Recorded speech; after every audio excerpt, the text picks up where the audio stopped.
causerie de ce dimanche 14 août abordera trois questions qui sont un peu liées: le viol, le terrorisme et l'immigration. Qu'est-ce qu'il y a d'insupportable dans le viol, en fait? Est-ce que c'est la pénétration pour elle-même ou ses conséquences? Si ce n'était que la pénétration pour elle-même, les conséquences seraient certes psychologiques, mais elles ne sont psychologiques parce qu'elles sont vécues comme ça. Mais une pénétration en elle-même n'est pas traumatisante. Elle l'est dans certains contextes, parce qu'il y a une certaine qualification. Par contre, si le viol débouche sur la procréation, sur le fait de déclencher chez la femme un mécanisme, là, il y a un vrai problème. Donc souvent, on détourne le sujet. Le scandale pour la femme, c'est de se voir déclencher, de voir son corps, en dépit d'elle-même d'ailleurs, déclenché, et elle est réduite à une sorte de machine, à un état de machine. Donc il ne faut pas croire que le viol, ce soit le simple fait de forcer une femme à faire l'amour. D'ailleurs, souvent, il n'est pas toujours très clair de savoir dans quelles conditions ça s'est fait. En revanche, déclencher chez elle un processus, non pas à court terme, ponctuel, comme le rapport sexuel, mais à long terme, c'est-à-dire sur 9 mois, c'est une autre paire de manches, et là, la femme a l'impression de basculer vers le statut de machine, qu'elle a en elle-même, mais qu'elle n'a pas forcément envie de déclencher et d'éveiller. Ça, c'est un premier point. Concernant le terrorisme, tous les chercheurs, tous les découvreurs, tous les créateurs sont des terroristes. Et donc, quelque part, la psychose des terroristes, elle va beaucoup plus loin qu'on pourrait le croire. On s'en prend à ces terroristes qui mettent des bombes ou qui perturbent toute une assemblée et qui massacrent. Vous savez que le grand problème du terrorisme, on ne fait pas de scandale pour une personne qui a été tuée. On fait un scandale actuellement parce qu'il y a eu Bataclan, parce qu'il y a eu 2001, parce qu'il y a eu Nice. C'est-à-dire que des foules innocentes, entre guillemets, ont été atteintes. Le terroriste, c'est celui qui vient perturber l'ordre de la foule, l'entité foule. Mais pas seulement en mettant une bombe. Souvent on dit cette découverte sera une bombe. Donc, moi-même, par exemple, je considère que je suis un terroriste.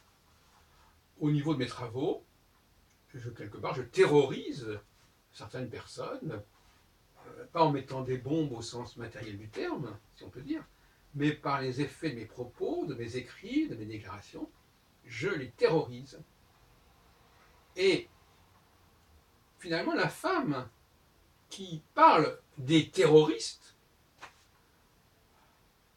subconsciemment, en tout cas sans le dire clairement, elle s'attaque à l'homme en général, à l'homme capable de perturber l'ordre établi, l'ordre culturel, l'ordre intellectuel, l'ordre politique, l'ordre scientifique.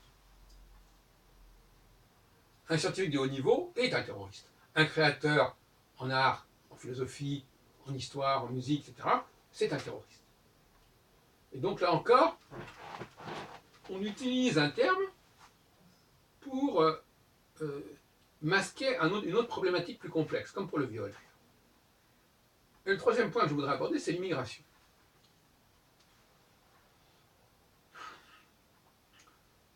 Par exemple, le statut d'immigré, la condition d'immigré, est relativement facile à définir et à comprendre. Elle est même trop facile à comprendre. Et parfois, l'immigré veut masquer son statut d'immigré. Et comment fait-il pour le masquer? Eh bien, il le remplace par un autre statut, par exemple un statut religieux. Donc, on va nous dire, par exemple celui-là, ou par exemple quelqu'un va dire « je suis juif », mais dire « je suis juif », c'est une abstraction finalement. On ne sait pas très bien ce que ça veut dire. C'est beaucoup moins concret qu'être immigré. Et donc, par conséquent, on va préférer utiliser, pour soi-même déjà, un qualificatif difficile à cerner, difficile à définir, ce qui est le propre de toute religion, au lieu d'utiliser un qualificatif beaucoup plus évident, qui est celui, par exemple, de l'étranger, de l'immigré. La xénophobie se comprend beaucoup mieux que l'islamophobie, finalement. Et précisément, ça se comprend tellement mieux qu'on préfère parler d'islamophobie, que les musulmans eux-mêmes préfèrent parler d'islamophobie que de xénophobie. Parce que l'islamophobie, elle n'a pas de légitimité, finalement. Elle est un problème de théologie, elle est un problème de toutes sortes de choses. La xénophobie, tout le monde comprend. Tout le monde est xénophobe, quelque part. Tout le monde a quelques problèmes avec l'étranger, sous une forme ou sous une autre. Et donc, pour ne pas être placé dans une case de l'évidence, vous êtes un étranger, pour telle et telle raison, on va remplacer ça par une expression qui est finalement inconsistante.